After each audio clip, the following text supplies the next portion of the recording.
ultimate marathon from the land, which is the city of Babylon. Dress in my head, don't confuse me for cinema. One of a kind as I go like a Digimon. When I be farming, not many books. Hi guys, welcome back to Beyond the Formation. End of that game finished Wolves 2, Everton 0. 2-0 at home in the Carabao Cup. I said on my other video, I don't think we'll get the winner over Everton. How wrong they proved me. Starting from the back, Sam Johnson, 10 out of 10. Unbelievable. Felt like he's one of them goalkeepers that go back to when it goes into the box. It's the goalkeeper's defender who touches it. They get a telling off from the goalkeeper.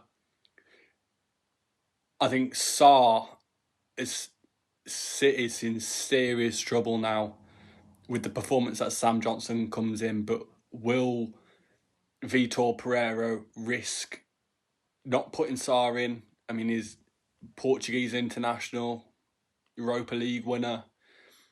I think we've seen it throughout the Premier League where if you're a Europa League winner and you're an established goalkeeper, or what is an established goalkeeper, shall we call it, it automatically grants you a place in the starting 11. I think that needs to change with the Wolves. I think we need to trust in when a goalkeeper puts in that sort of performance, it doesn't matter whether you're an international or a cup winner. If you put in a bad couple of performances, something needs to change. Onto the back line, Matt Doherty, unbelievable. Didn't get a game against Leeds. Can't understand why. I believe the words that Vitor used for the reason why he dropped Matt Doherty's, I need to drop someone. But I don't think that Matt Doherty was the one that needed to be dropped. I believe it was Manuel Agbadou. Next one, Santiago Bueno. Again, solid, brilliant performance. Kept Beto quiet for most of the second half, and Jack Grealish, to the point where Jack Grealish actually got frustrated, arguing the yellow cards thrown everywhere.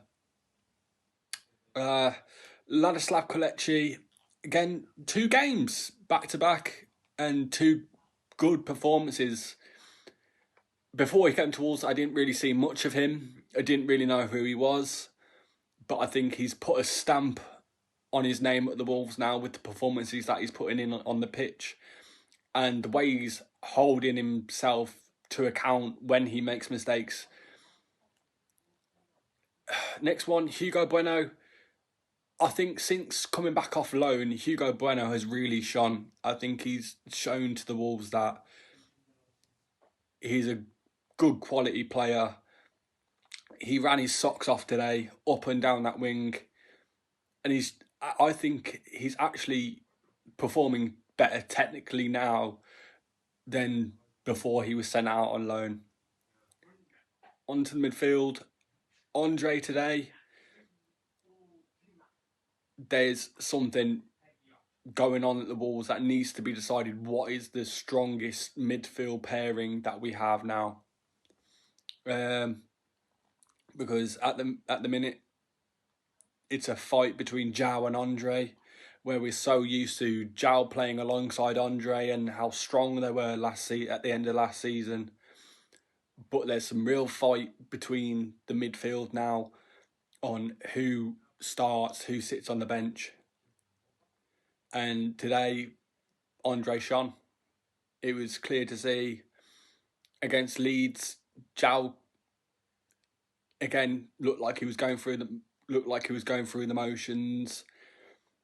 Had to get some of the fans on his back, screaming at him just to get back in the game, keep on going.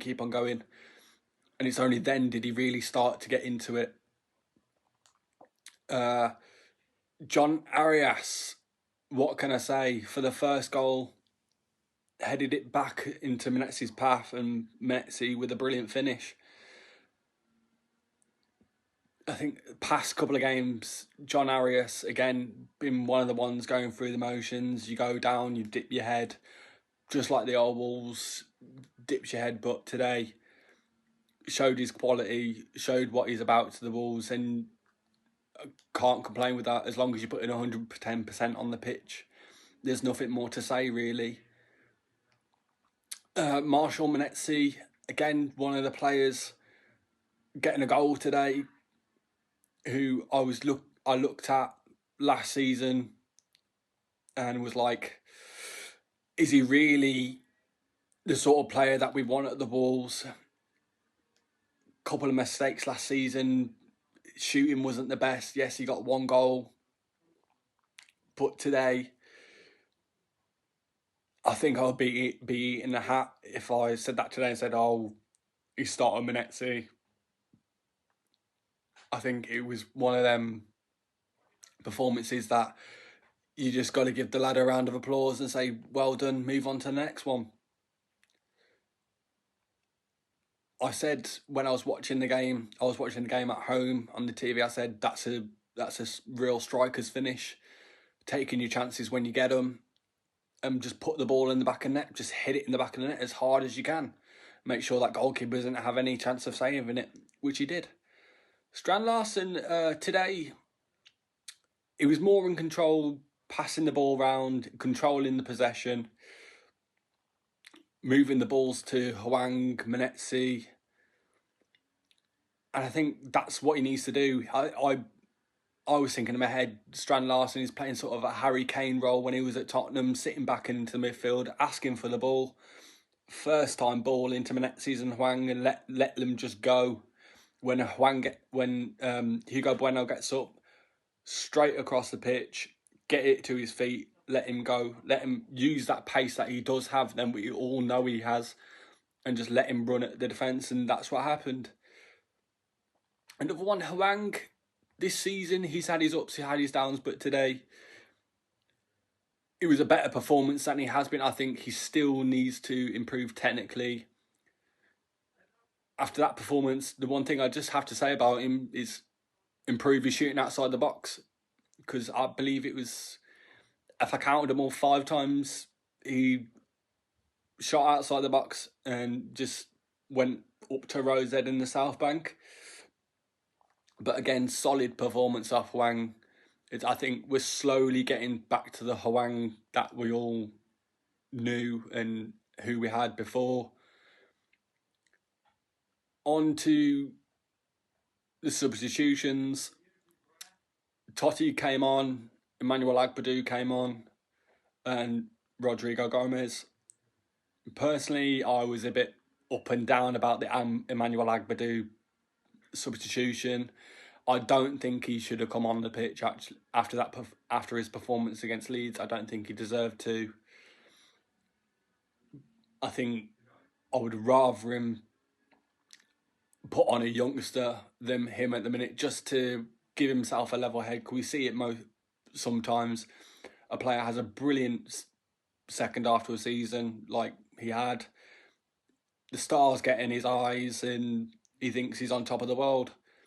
But unfortunately, the start of this season, he hasn't been.